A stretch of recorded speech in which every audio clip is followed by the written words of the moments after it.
Olá, queridos alunos da Escola Doutor Ubirajara Índio do Ceará. Eu sou a professora Cleidiane Castro e hoje nós estamos aqui para nossa correção da atividade, onde nós trabalhamos o tema Africanos na América Portuguesa. Lembrando, turma, que nessa semana nós teremos o nosso momento de interação.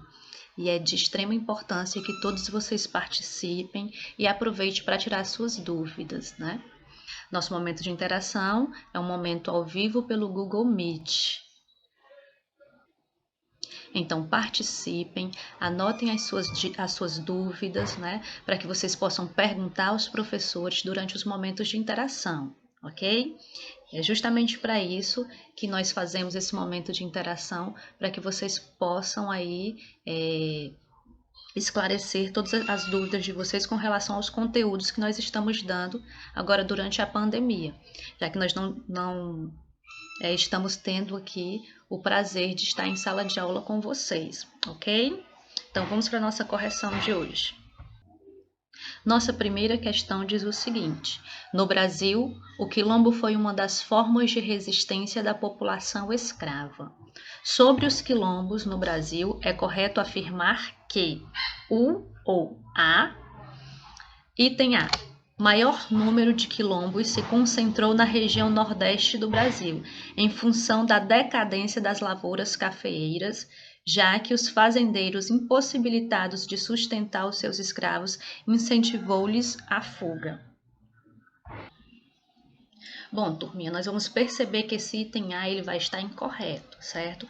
Porque a maior parte dos quilombos que existiram, eles se concentraram no Pará, que fica na região norte, e não na região nordeste, ok? Então, o item A, incorreto. O nosso item B diz o seguinte: maior dos quilombos brasileiros, Palmares foi extinto a partir de um acordo entre Zumbi e o governador de Pernambuco, que se comprometeu a não punir os escravos que desejassem retornar às fazendas. Percebam, turma, que o item B ele também está incorreto, né? Porque, ao contrário do que diz o item, Zumbi, ele não quis fazer acordo com o governo de Pernambuco, não é isso? Pelo contrário, Zumbi resistiu até o final contra essa questão da invasão no Quilombo dos Palmares e de ceder essa invasão, certo? Tanto é que Zumbi luta até a sua morte, que seria o dia 20 de novembro de 1695, ok? Então, o item B também está incorreto. O item C diz o seguinte: a existência de poucos quilombos na região norte pode ser explicada pela administração diferenciada, já que no estado do Grã-Pará e do Maranhão, a coroa portuguesa havia proibido a escravidão negra. Galera, o item C também vai estar incorreto, certo? Por quê? Nós vamos perceber que tanto no Grã-Pará, atualmente Pará, como no Maranhão, são os estados que mais vão se concentrar número de quilombos. No Pará, se eu não me engano, são aproximadamente 60 quilombos, enquanto no Maranhão são cerca de 39 quilombos, certo? Então, foram os estados que mais tivemos quilombos aqui no Brasil, ok? E assim, com relação à questão da proibição da escravidão, a gente vai ver que a escravidão no Brasil, ela vai ser o carro-chefe da economia, né? Então, não houve proibição de mão de obra escrava em nenhuma região do Brasil. E aí o que nós podemos entender é que algumas localidades do Brasil, por conta da atividade econômica, a mão de obra foi pouco expressiva, né? Mas não proibida, ok? O item D diz o seguinte: quase inexistência de quilombos no sul do Brasil se relaciona à pequena porcentagem de negros na região, o que também permitiu que lá não ocorresse questões ligadas à segregação racial. O item D também vai ser incorreto, porque nós vamos perceber que grande parte dos escravos que fugiam, eles optavam para ir para a região sul do Brasil, porque era uma região bem afastada dos grandes centros econômicos, como, por exemplo, Rio de Janeiro, Bahia e Pernambuco, né? Então, houve sim a presença de quilombos na região sul do Brasil, E por conta disso, essa questão de segregação racial, principalmente após a vinda dos imigrantes europeus para o Brasil e que muitos também migraram para a região sul, essa questão da segregação racial, ela vai ser presente sim na região sul do Brasil, ok? Então, item D incorreto. O item E diz o seguinte: a população dos quilombos também era formada por indígenas ameaçados pelos europeus brancos, população dos quilombos também era formada por indígenas ameaçados pelos europeus, brancos pobres e outros aventureiros e desertores, embora predominassem africanos e seus descendentes. Então, o item E vai ser o item correto, né? Na nossa aula eu expliquei para vocês, inclusive eu citei o Quilombo dos Palmares, que foi o maior quilombo do Brasil, e que nesses quilombos a presença de indígenas e de brancos pobres, elas eram constantes, apesar da predominância de negros fugidos, né? Ou de negros que conseguiram aí a sua carta de alforria, ok? Então, o item E é o item correto. Questão 2. Por aproximadamente 3 séculos, as relações de produção escravista predominaram no Brasil, em especial nas áreas de plantação e de mineração. Sobre esse sistema escravista, é correto afirmar que: item A. Impediu as negociações entre escravos e senhores, daí o grande número de fugas. Bom, nós percebemos na aula passada que os negros eles utilizavam diferentes formas de resistência,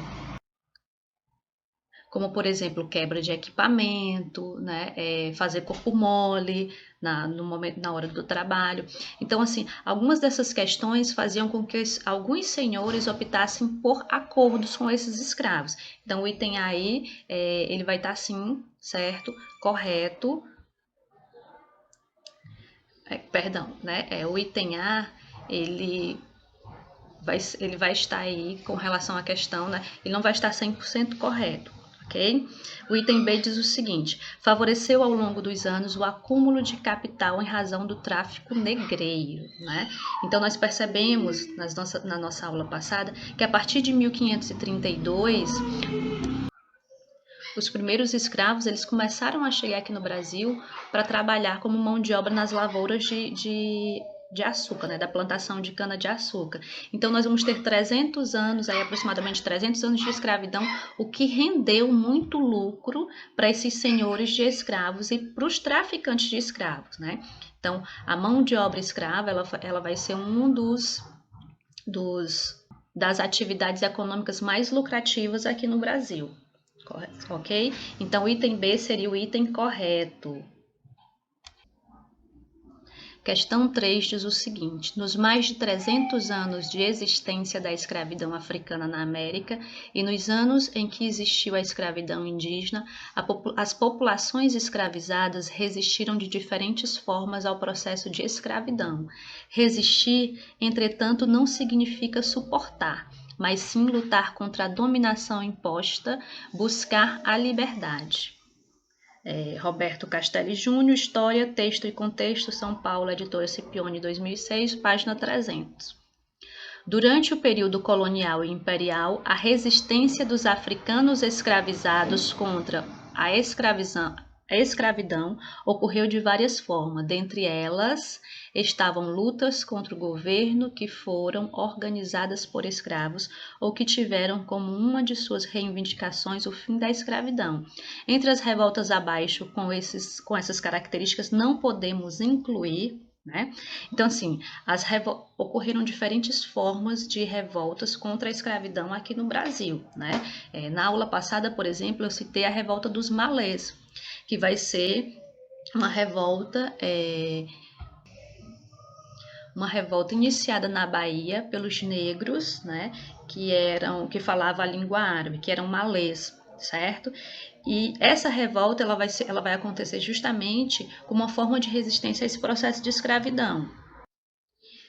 E além da revolta dos malês, nós vamos ter aqui no Brasil também outras revoltas que elas tinham como de seus pontos o fim da escravidão, certo? Como, por exemplo, a Confederação do Equador e a Balaiada.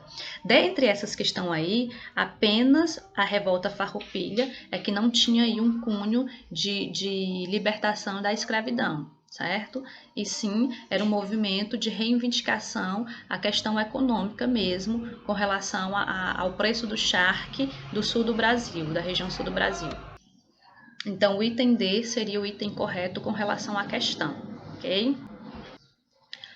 Quarta questão. A escravidão negra no Brasil teve várias facetas, dentre as assertivas a seguir, qual não pode ser considerada uma marca do escravismo brasileiro?